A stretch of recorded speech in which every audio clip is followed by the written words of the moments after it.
Esse homem aqui é seu pai? É.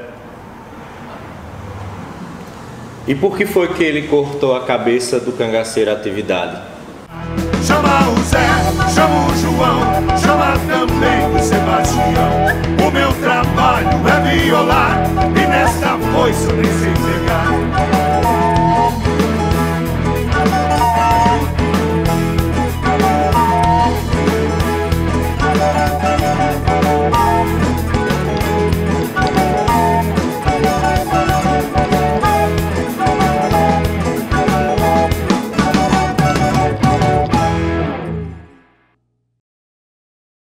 Amigos do Cangaço na Literatura, tudo bem com vocês? Comigo está tudo perfeito. E uma das coisas mais incríveis que nós podemos ter em pleno 2021, época tão tumultuada na história, é justamente a gente seria encontrar um cangaceiro ainda vivo. E aí o que é que acontece? Esses cangaceiros, todos eles que figuraram na história, deram entrevista, se mantiveram no anonimato, eles acabaram contribuindo de alguma forma para todo o conhecimento da história do cangaço, para a construção de livros, de matérias que tanto entretêm, novelas, filmes no cinema. E com o fim desses cangaceiros, como os dois últimos praticamente, seu Candeeiro lá em Buíque e aqui em Maceió com seu 25, seu Matos, essa história ela acaba começando a ficar um pouco restrita. Restrita a quem? Aos filhos dos cangaceiros que ainda estão aqui entre nós. Muitos já se foram, muitos filhos de cangaceiros já se foram. Por que os filhos dos cangaceiros? Porque eles conviveram com os pais. Eles são fontes não primárias, a primária seria o próprio cangaceiro, mas queira ou não queira, é uma fonte muito próxima da realidade, é mais próxima da realidade do que um jornalista que chegou e inventou qualquer coisa, como alguns cangaceiros diziam, como o Antônio Silvino, por exemplo, ele dizia que não gostava da entrevista porque ele falava uma coisa e o jornalista botava outra no jornal.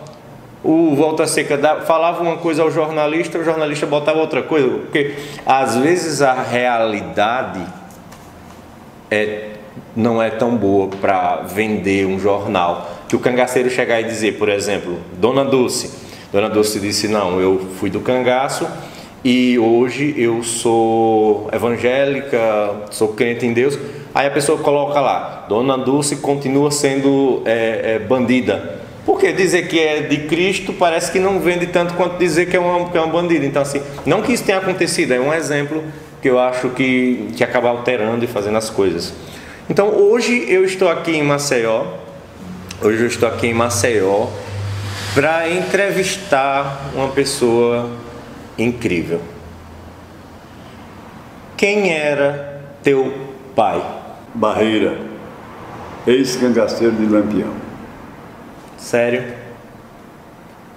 Como era o nome completo de teu pai? João Marques Correia. Conta um pouquinho, como é o nome do senhor completo? Renato Farias Marques. Conta um pouquinho a história do teu pai. Quando foi que ele nasceu? Meu pai era sertanejo, nasceu no município de Pão de Açúcar, em uma localidade chamada Furna da Onça. O senhor já esteve lá? Já.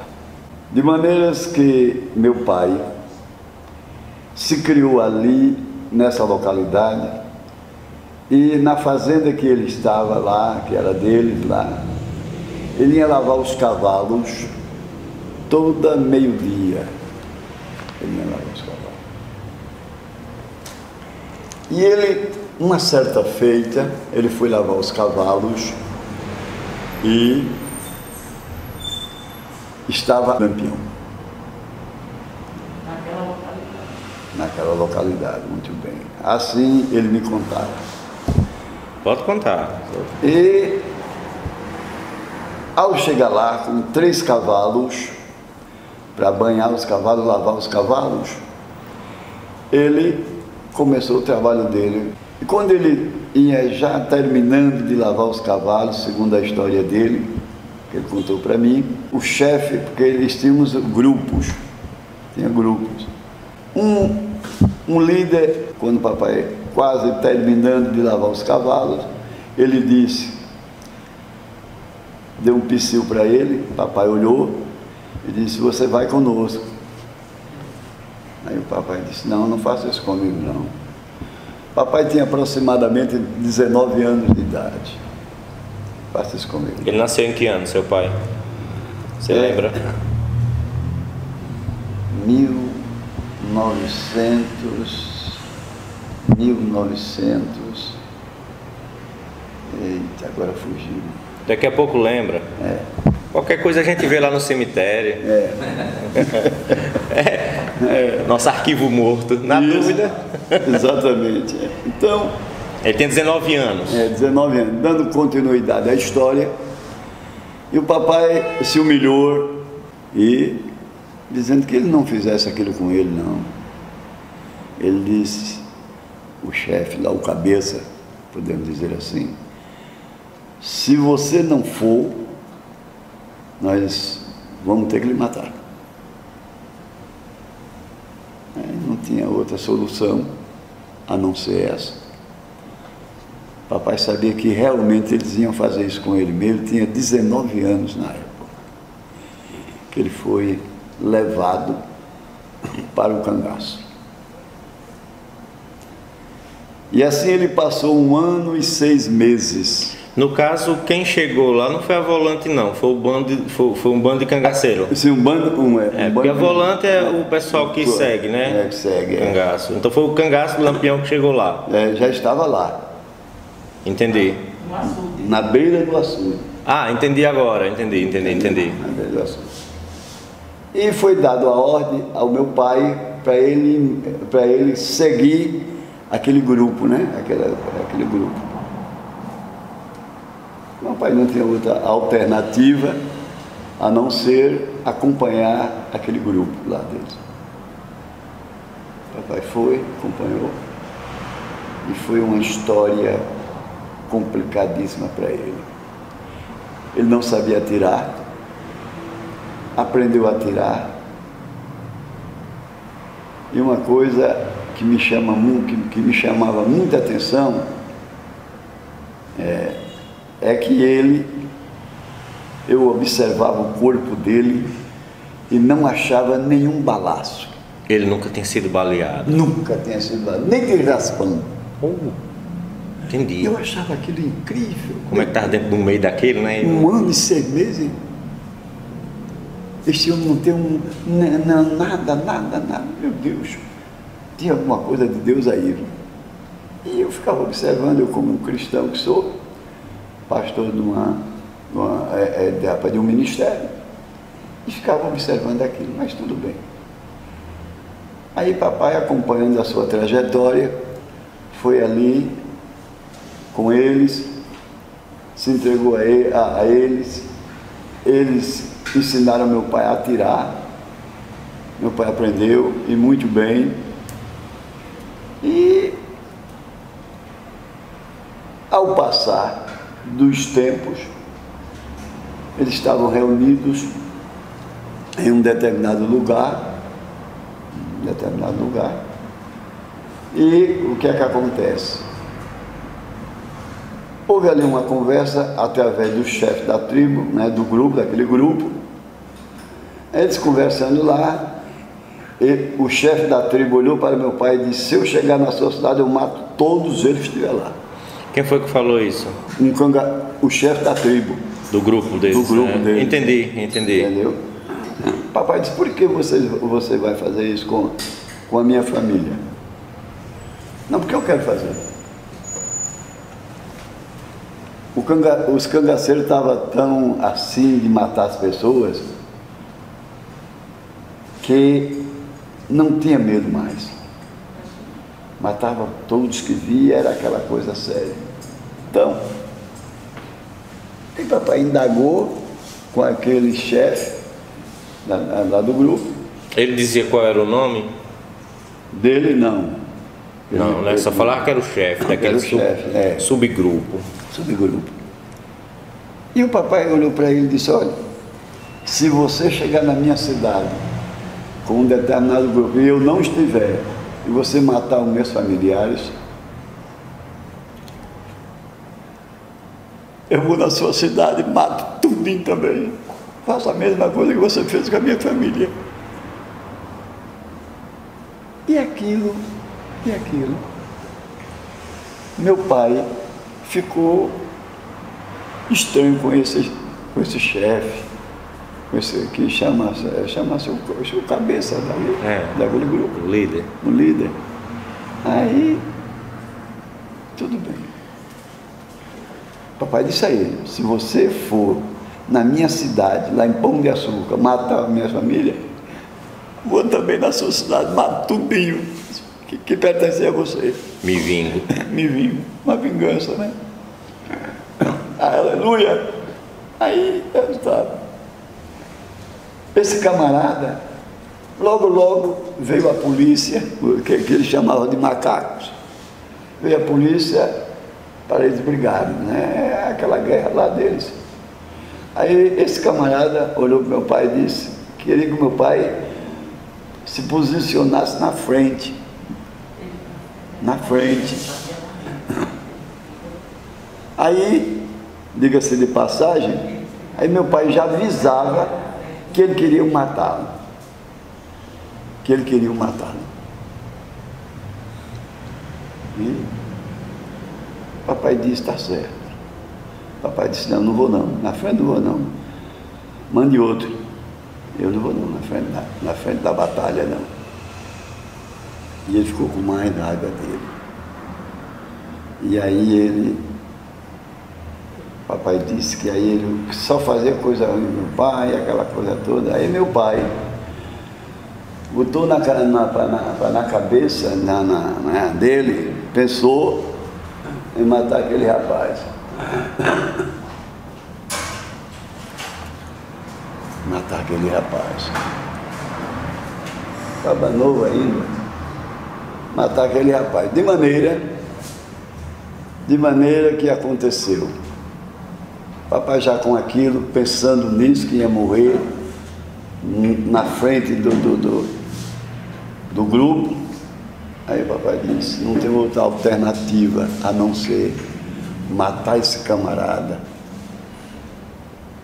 decepar a cabeça dele e levar para Santana do Ipanema. Do Cangaceiro Atividade, não foi? Foi. Inclusive, eu te mostrei aqui nos acontecimentos da história do cangaço. Você já tinha visto a foto de teu pai com o Cangaceiro Atividade? Você já tinha visto? Não. Aqui, vou mostrar aqui. Então, aqui está a foto dele no acontecimento, corroborando com o que o senhor falou. Então a história realmente, esse homem aqui é seu pai? É. E por que foi que ele cortou a cabeça do Cangaceiro Atividade? Bom, eu acabei de falar agora há pouco. Só repetindo para reforçar mesmo. Eu acabei de falar agora há pouco que esse camarada, como chefe do grupo, de lá, ele criou essa rixa com meu pai, querendo colocar o meu pai na frente da batalha. E papai notou que ele queria, a vontade, o desejo desse camarada era matar o meu pai, tirar meu pai de linha. E meu pai colocou na cabeça que ele ia morrer porque ele era o chefe e estava querendo colocar o meu pai na frente da batalha. O que é que aconteceu? O papai chegou e matou esse camarada, cortando a cabeça dele, né? Em que local? Ele lembra de ter falado onde foi o local exato? Eita, não, ele não me falou o local que foi. Mas foi em Pão de Açúcar? Foi em Pão de Açúcar. Lá, então tinha alguma coisa a ver com os familiares de teu pai? Essa rixa deles tinha essa relação deles quererem matar os familiares de seu pai, era? Nós pensamos nisso que você acabou de falar. É porque essa história aqui sai mesmo, que a gente conhece, é justamente essa, de que os cangaceiros, eles estavam prontos para matar os familiares do pai do senhor, e ele, como cangaceiro, não deixou isso acontecer. Isso.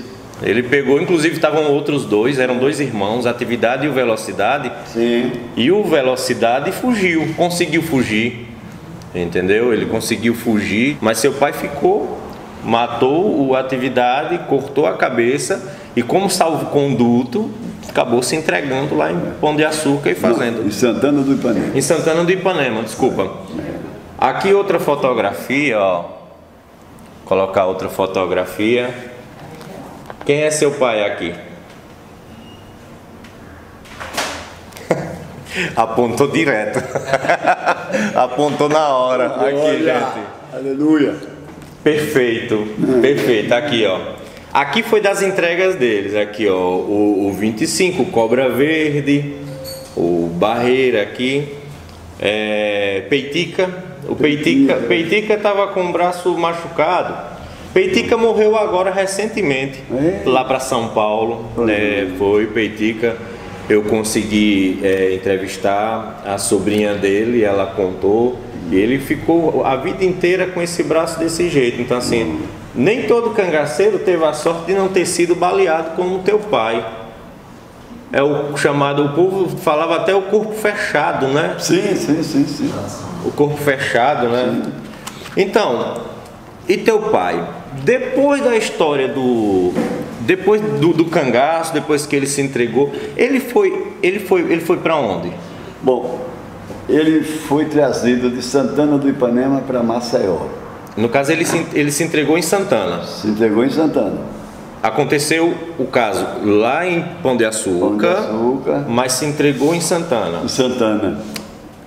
Daí ele foi levado para aqui, para Maceió. Da cidade, aqui. Da capital. Da capital.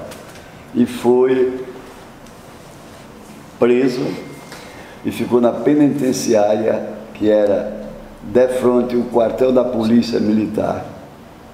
Quartel da Polícia Militar. Chegou a ser preso. Chegou a ser preso. Sentenciado. Nesse inteirinho, meu pai conheceu a minha mãe, que era de Olho d'Água das Flores, sertaneja também. Ela não era do cangaço? Não. Mas era da época, né? Era da época, Entendi. Então, ela foi. Minha mãe era empregada doméstica e visitava os presos na penitenciária, como é costume das mulheres visitar os presos, você sabe disso, né? Sim.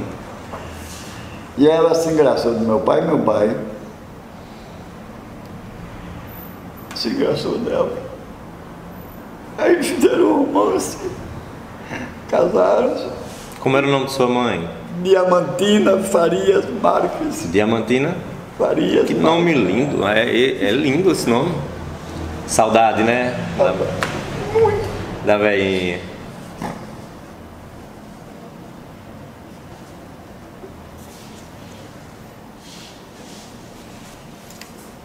E viemos. E ele veio com ela morar em uma determinada vila lá, né, aqui em Maceió, num bairro chamado Bom Parto. E ali ela teve 6 filhos.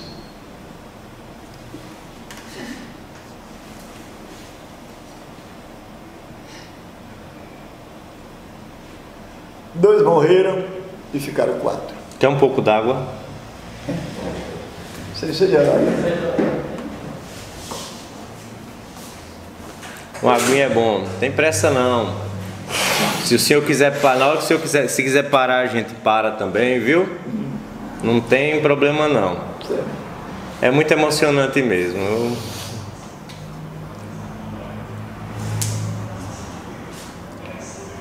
Fez 2 anos agora o falecimento também do meu pai. Quando eu começo a falar também...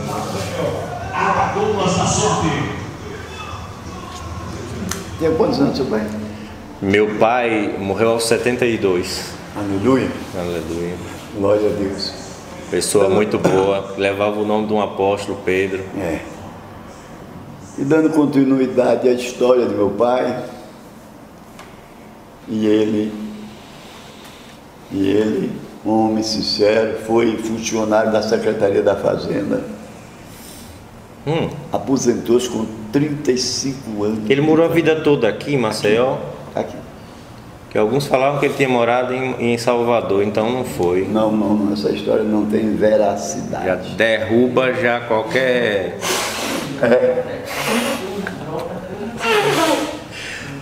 Vou ficar manso. Aí meu irmão. Que fantástico. Informações incríveis, viu? É isso que a história precisa, a correção, não é? Porque você acaba errando, colocando isso com achismo, não é? Justamente. Então ele morou a vida toda aqui. Na secretaria, ele trabalhou na secretaria. Funcionário da Secretaria da Fazenda. Trabalhou 35 anos. 35 anos. Aposentou-se lá mesmo. E foi aqui onde ele morou e terminou a sua vida. Como ele era para o senhor, no caso? Qual era a relação? O senhor é o mais velho dos filhos? Morreram tudo. Mas dos filhos o senhor era o mais velho ou não? Não, o mais novo. O mais novo. Porque nem sempre, né? O mais novo, o mais velho. Então o senhor era o mais novo, o senhor está com 73 anos. Hoje o senhor tem um ministério aqui, o senhor pastor? Sou. Pastor, que Deus e tal. Como era a relação dele com o senhor? Porque ele veio de uma vida, independente de tudo, a história, ele veio de uma vida do crime. Foi. Que ao entrar no bando do cangaço, ele, para o governo e para o Estado, ele passa a ser um criminoso. É tanto que ele foi julgado, foi preso justamente pelo crime de cangaço, que passou a consistir crime. Então, ele foi do cangaço e o senhor passou a ser um homem de Deus. Não que os cangaceiros não fossem homens de Deus, porque é interessante que eles rezavam.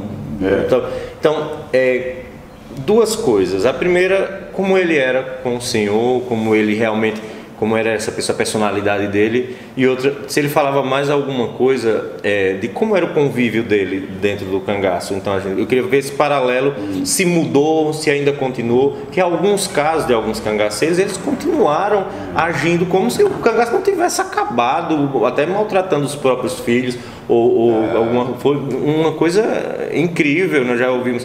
Então sempre faço essa pergunta, que eu gosto de saber esse paralelo entre o cangaço e o que aconteceu logo após a saída dele, com os filhos, com os familiares, com os amigos. Como ele era, seu pai? Eu quero dizer, Rogério, não é você? Robério. Robério. Eu quero lhe dizer, meu irmão, diga-se de passagem, meu pai era um homem de extrema educação. Muito educado. Muito. Agora, se mexesse com ele, a coisa mudava. E aquela vontade, aquele desejo que ele pegou lá nessa vida, era matar. Era matar. Mas ele sabia se sair dessa situação de uma maneira fantástica. Como? Quando vinha essa vontade, dentro da sua própria família, ele não dava evasão. Não dava evasão. E eu fui um cidadão, morou aqui muito tempo. Se você fazer uma pesquisa, aleluia, nessa área aqui, eles vão dizer quem era meu pai. Ele morou aqui nessa rua? Morou muitos anos. Aqui perto? Na casa vizinha aqui? Ele morreu aqui? Morreu aí. Então era um homem valente. Era valente, era. Era valente.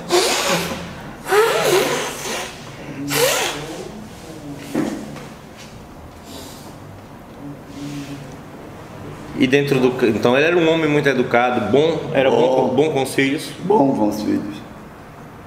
Ensinava o caminho bem. Para você ter uma ideia, meu pai nunca me ensinou a tirar. Mas ele tinha arma? Manusear a arma. Tinha. Ele tinha? Tinha. Mas ele nunca deixou, não. Cachimbo. Faz a boca torta. O cachimbo faz a boca torta. Nunca me ensinou. Foi mesmo. Não, estou dizendo o senhor. Com muita segurança.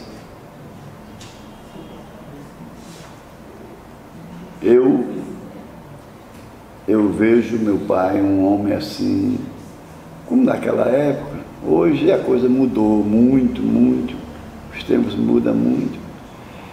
Eu admirar meu pai nesse sentido.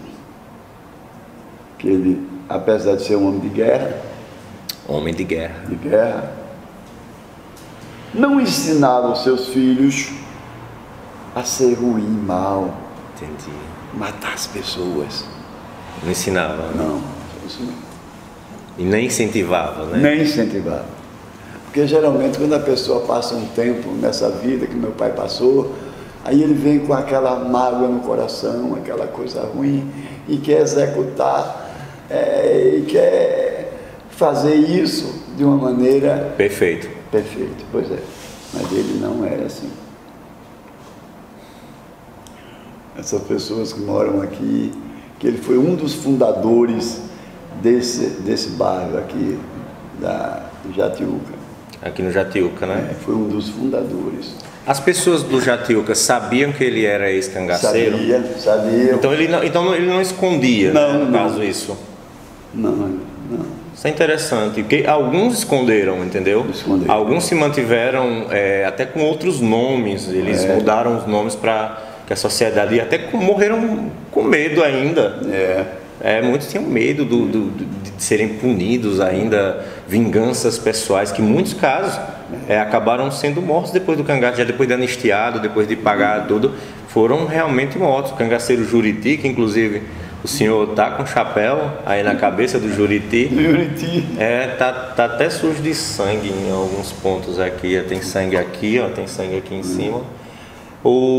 Ele foi morto depois de ter sido anistiado, depois de ter sido poupado os crimes dele, ele foi assassinado, queimado.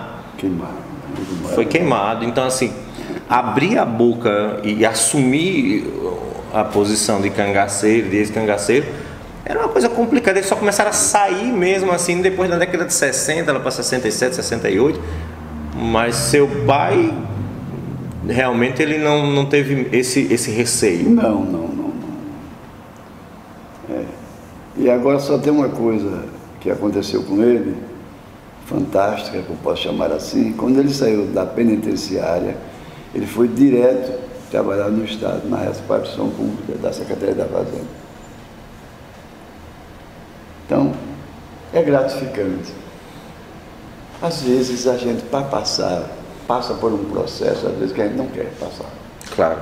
De maneira que a gente fica entre a cruz e a espada, como diz o outro. Mas, para Deus, é necessário que você e eu, nós, passamos por determinada coisa que a gente não quer. Ora, quando eu vejo meu pai dizendo, se humilhando aquele grupo, e falando que deixasse ele embora, ele tinha 19 anos. Ele não queria ir para o cangaço? Não.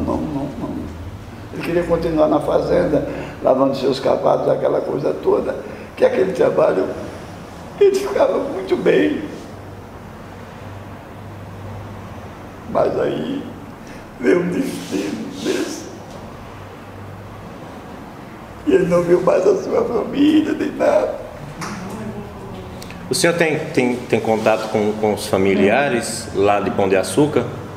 Teu não. Tem não? Teu não.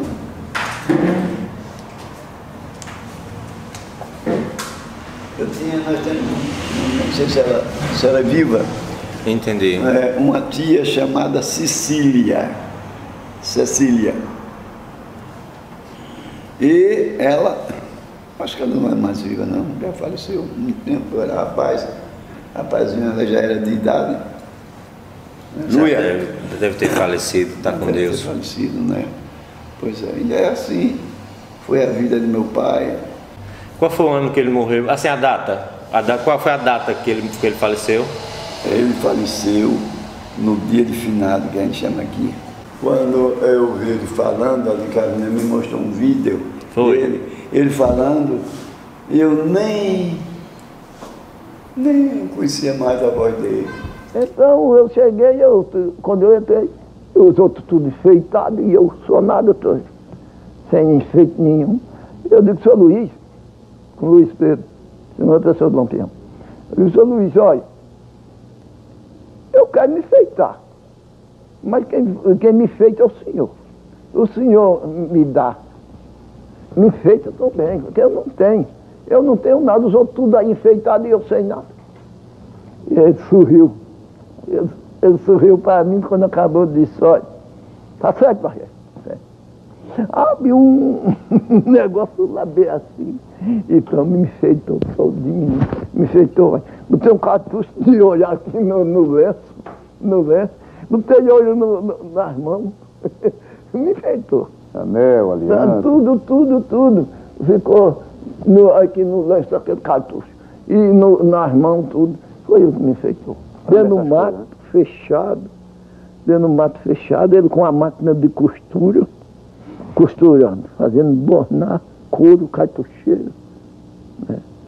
Couro, cartucheira, até roupa. Maria Bonita fazia a roupa, né? Aqueles enfeites todinhos que tem nesta roupa, era isso que fazia. Ele sabia fazer. É o que ele sabia fazer bem. Fazia de linha amarela, linha azul, linha de todas as cores. Bordado na máquina. Ele fazia. Máquina de pé, dentro no mato, e eles fazendo. São 20 anos. Mas voltou. Mas a memória reativou, né? Na hora que ouviu. É isso que eu estou dizendo, a importância da pesquisa histórica. Que ainda tem aquela entrevista dele, aí você traz a voz dele, a história dele. Isso é muito importante. Não que vamos esquecer se não tiver aquilo, ninguém vai esquecer. Mas como você falou, já nem lembrava mais tanto assim como era a voz dele. Aí você ouve novamente ali, aí dá aquela emoção. Então, ele faleceu. Como foi o final da vida dele? Bom, o final da vida dele foi o seguinte: ele envelheceu, como eu também estou envelhecendo, e Estamos. Muito obrigado. Aí chegou os problemas, as doenças, as coisas, porque vem quando a gente vai envelhecendo, vai chegando a uma certa idade, as coisas vão aparecendo. Não todas de uma vez, não. Você tem um problema nas pernas, você tem um problema nos pés, você tem um problema no seu determinado corpo, em qualquer parte do corpo. O senhor enxerga bem? Muito bem, só no sol. Eu sei. No sol eu tenho um problema. Agora, para ler também já está acontecendo. Porque esse óculos meu está ultrapassado. Tem que fazer novos exames. Justamente. Eu também acho. Não é? É. Novos exames. Para ler o livro que eu vou dar, né? Exatamente.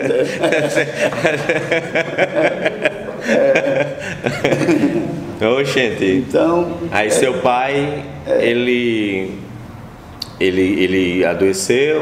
Adoeceu. Isso aí veio aparecendo os problemas, as coisas. Né? Primeiro apareceu nele um problema de próstata. Que isso aí foi um problema sério, mas Deus resolveu de próstata.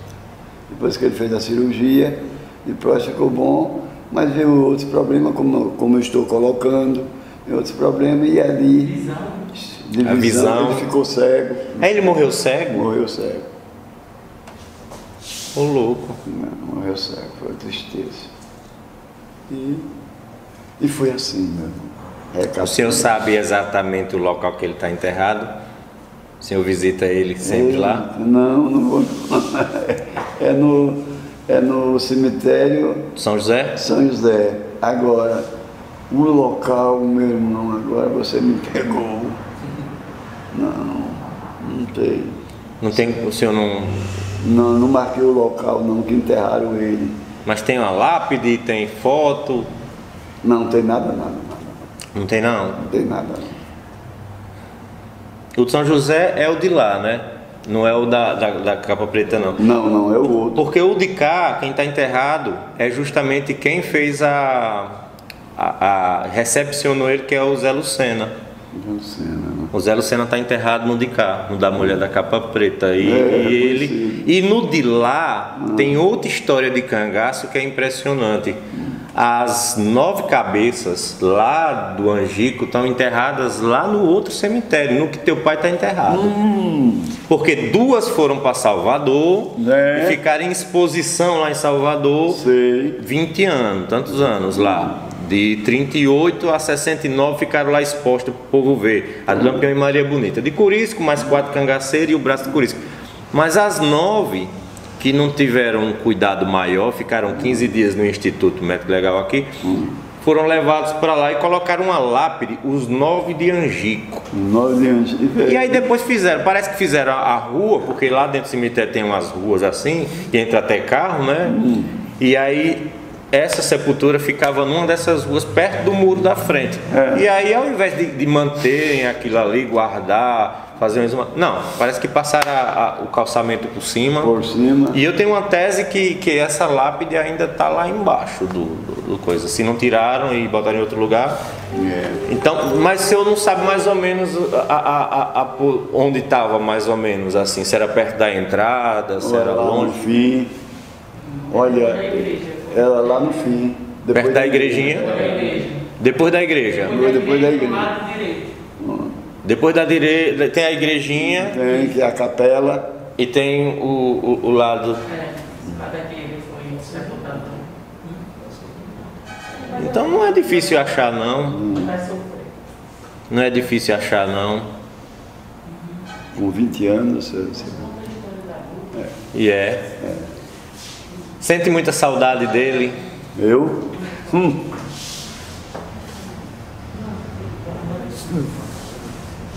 Ainda bem que sente saudade.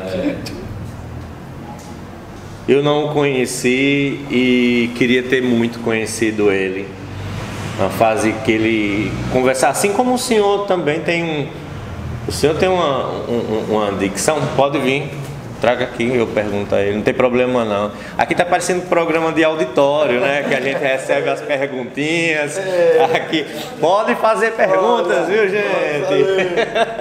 Eu sou professor, eu recebo. Hoje não, porque eles mandam no WhatsApp, né? Mas hoje, ó, vamos lá. Esse aqui é mais comprido, olha. Matou o cangaceiro lá, a atividade, colocou a cabeça num bisaco. O que é um bisaco? Foi se entregar uma bolsa, é uma sacola? É uma coisa uma coisa assim? É chamado bisaco. Bisaco, essa palavra é nova pra mim. Aí foi se entregar lá em Santana, né? Foi na Santana, Eu vou fazer uma pergunta, se o senhor não quiser responder, é que eu sou assim, de vez em quando dá vontade de perguntar, mas são oportunidades que a gente tem, né, de perguntar. Essa pergunta eu faria a ele, a seu pai, se ele tivesse... mas talvez ele possa ter conversado e falado. Seu pai se arrependeu de ter feito o que fez? Ele pode ter se arrependido de ter entrado pro cangaço porque ele não queria ter entrado, foi meio forçado. Mas ele se arrependeu de ter matado o cangaceiro para se entregar? Eu não, ele nunca me falou isso, fez isso aí. Mas uma coisa eu quero dizer aos senhores. Quando meu pai adoeceu, eu na condição de cristão que sou pastor, aí eu disse, só tem uma coisa, meu pai vai morrer e eu vou ter que pregar o evangelho para ele. Aí graças a Deus fez a obra, usando a minha esposa aí, e eu aproveitei o máximo possível para ele vir se entregar a Jesus. E ele dobrou o joelho ali, onde está a sua bolsa. E eu fiz o que eu tinha que fazer. E logo, não demorou muito, ele foi embora. Ele se entregou a Jesus? Foi. Era isso que eu queria, era o meu desejo. Porque eu tenho convicção que todos aqueles que já foram Sem Jesus, a coisa é complicada, meu irmão. É complicado. Mas oxalá que isso foi feito, Deus nos ajudou e ele era da chamada. Foi isso que eu coloquei aqui agora foi. Dizendo por que aquele homem não tinha um balaço no corpo, 1 ano e 6 meses. Você acredita que ele não tinha? Por que ele não tinha? Por quê? Na sua opinião. Ele era guardado. Corpo fechado. Chamamos aqui corpo fechado, né? Ele era guardado. Guardado por Deus.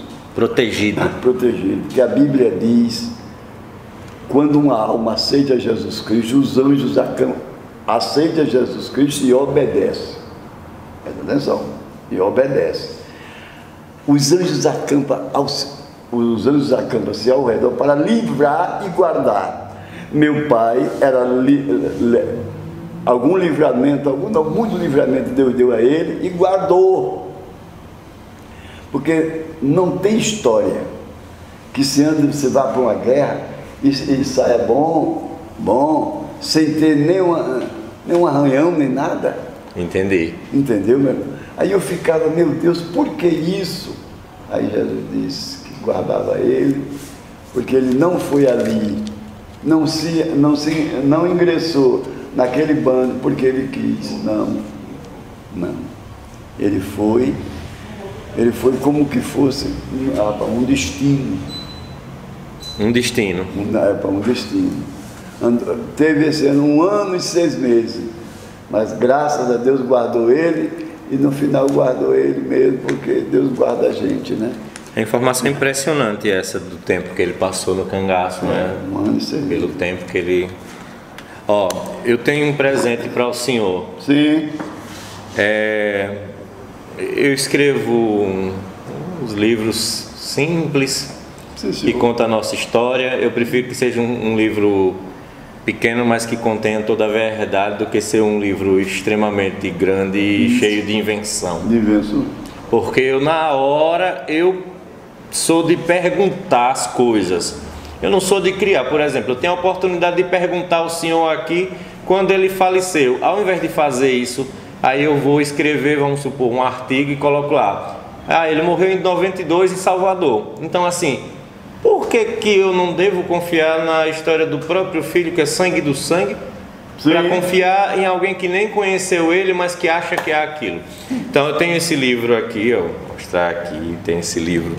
É o livro do cangaceiro, a história do cangaceiro Zé Baiano. Zé Baiano. Ele pelo próprio nome já diz, ele é baiano daquela região ali de Patamuté, Xorroxó, na Bahia.